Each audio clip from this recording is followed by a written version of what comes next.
दोस्तों, जब बात बच्चों को जन्म देने की आती है तो हम इंसानों के केस में ये नज़ारा थोड़ा ड्रामेटिक हो जाता है। जहाँ महिलाएं लेबर पेन से चिल्ला रही होती हैं, डॉक्टर बच्चों को पेट से बाहर निकालने में लगा होता है, रिश्तेदार बाहर खड़े होकर पसीना बहा रहे होते हैं। दोस्तों, हम इंसानों की परेशानी तो हर कोई देखता है, पर जानवरों का क्या?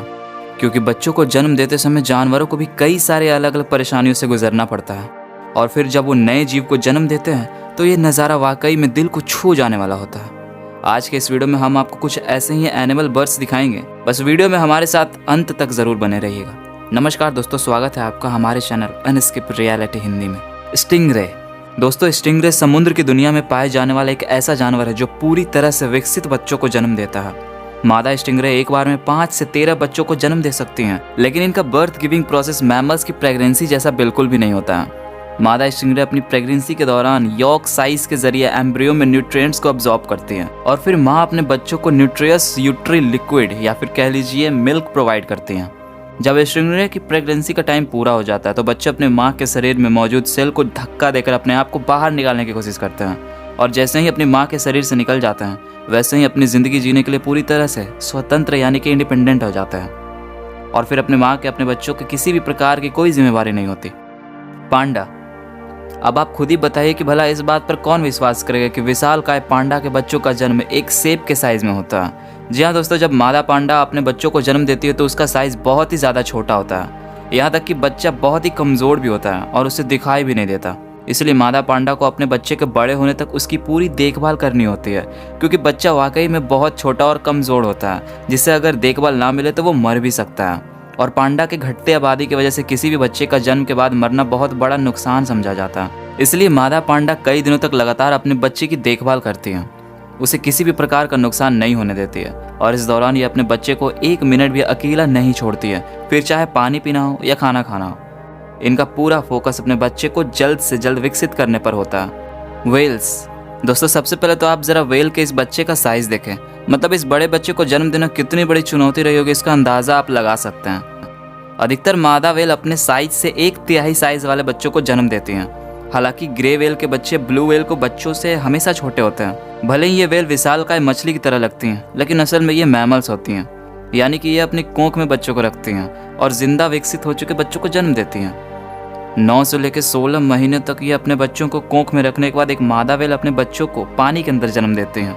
वेल के बच्चे सबसे पहले अपनी पूंछ को बाहर निकालते हैं ताकि ये डूबे ना, और जैसे ही बच्चा माँ की कोंख से बाहर निकलता है माँ उसे ऊपर की तरफ ले जाती हैं ताकि बच्चा वाटर सरफेस पर अपनी पहली सांस ले सके। सिर्फ इतना ही नहीं, वेल के बच्चे अपनी माँ के साथ 2 सालों तक चिपके रहते हैं जब तक वो पूरी तरह से विकसित ना हो जाते हैं, सिवाय किलर वेल को छोड़कर, क्योंकि इनके बच्चे अपनी माँ के साथ जिंदगी भर रहते हैं। डॉल्फिन्स। दोस्तों, वेल की तरह ये डॉल्फिन भी इस दुनिया में सबसे पहले अपनी पूंछ को ही बाहर निकालती हैं ताकि जैसे ही अपनी माँ के शरीर से बाहर निकले वैसे ही पानी में तैरना शुरू कर दें और तुरंत सरफेस पर पहुंचकर अपनी पहली सांस ले। दोस्तों, यहाँ पर डॉल्फिन्स की माँ उन्हें सरफेस तक पहुंचाने में ज़्यादा मदद नहीं करती हैं, इसलिए डॉल्फिन को खुद ही वाटर सरफेस पर पहुंचने में मेहनत करनी पड़ती है।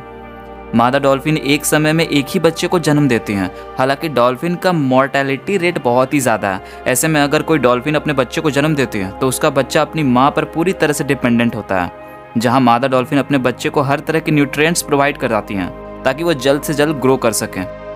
जिराफ। दोस्तों, जिराफ को अपने बच्चों को जन्म देने का तरीका वाकई में निराला होता है, जहाँ जिराफ के बच्चे अपनी माँ की इतनी इज्जत करते हैं कि जहाँ उनकी माँ ने जन्म लिया होता है उसी जगह पर वो भी जन्म लेते हैं। सिर्फ इतना ही नहीं, वो उसी जगह पर जिराफ की माँ भी जन्म लेती हैं। असल में दोस्तों, जिराफ अपने बच्चों को वहीं जन्म देते हैं जहाँ उन्होंने जन्म लिया था। इसलिए जैसे ही इनकी प्रेगनेंसी का टाइम पूरा होने वाला होता है और डिलीवरी का टाइम आता है तो ये उस लोकेशन पर पहुँच जाते हैं जहाँ पर इनका जन्म हुआ होता है और फिर अपनी लंबी हाइट की वजह से मादा जिराफ अपने बच्चे को खड़े होकर जन्म देती हैं। जहाँ जन्म लेते वक्त सबसे पहले बच्चा आगे वाले पैर और सिर को बाहर निकालता है और फिर जिराफ का बच्चा अच्छी खासी ऊंचाई से धड़ाम से ज़मीन पर गिरता है। पर घबराइए मत, इससे बच्चे को चोट नहीं लगती, बल्कि इतनी ऊंचाई पर से गिरने के बाद जिराफ के बच्चों को एक झटका सा लगता है जो उन्हें खड़ा होने में मदद करता है। रैबिट्स। जब बात खरगोश की होती है तो इनकी प्रेगनेंसी वाकई में बहुत अजीब होती है, जहाँ खरगोश मुश्किल से केवल 1 महीने के लिए प्रेग्नेंट होती हैं। अपने बच्चे को जन्म देने के बाद ये थोड़े समय में ही वापस से प्रोक्रिएशन के प्रोसेस में लग जाती हैं, क्योंकि इन्हें प्रेग्नेंट होने से ज़्यादा मज़ा प्रजनन के प्रोसेस में आता है और उसी का नतीजा है कि ये 1 साल में मादा रैबिट कई सारे बच्चों को जन्म देती हैं। हालांकि बच्चों को जन्म देने के मामले में खरगोश थोड़े शर्मीले भी होते हैं, जो बिल्कुल शांत जगह ढूंढते हैं जहाँ कोई आता जाता ना हो, ताकि ये बिना किसी डिस्टर्बेंस के अपने बच्चों को सुरक्षापूर्वक जन्म दे सकें। एलिफेंट्स। अच्छा दोस्तों, कल्पना कीजिए कि जन्म के तुरंत बाद ही आपको ज़मीन पर 3 फुट की ऊंचाई पर छोड़ दिया जाए, तो क्या होगा? हमें पता है इंसान के बच्चों के लिए ये एक्सपीरियंस बहुत ही ख़राब हो सकता है, लेकिन हाथी के लिए ये कोई बड़ी बात नहीं है। 200 से 320 पाउंड तक हाथी के बच्चे जन्म लेने के बाद जब ज़मीन पर पैर रखते हैं तो 22 महीने की प्रेगनेंसी के बाद काफ़ी विकसित हो चुके होते हैं। इसी वजह से जन्म के 30 मिनट बाद वो चलना भी शुरू कर देते हैं और अपनी माँ के आगे पीछे भी घुमा करते हैं। हाथी का बच्चा अपनी माँ के साथ करीब 6 सालों तक रहता है और इस बीच माँ अपने बच्चों की पूरी देखभाल करती हैं और मजाल है कि माँ के होते हुए कोई भी हाथी के बच्चे को छू के भी दिखा दे। ओरांगटान। आइए अब हम आपको इंसानों के दूर के रिश्तेदार से मिलवाते हैं।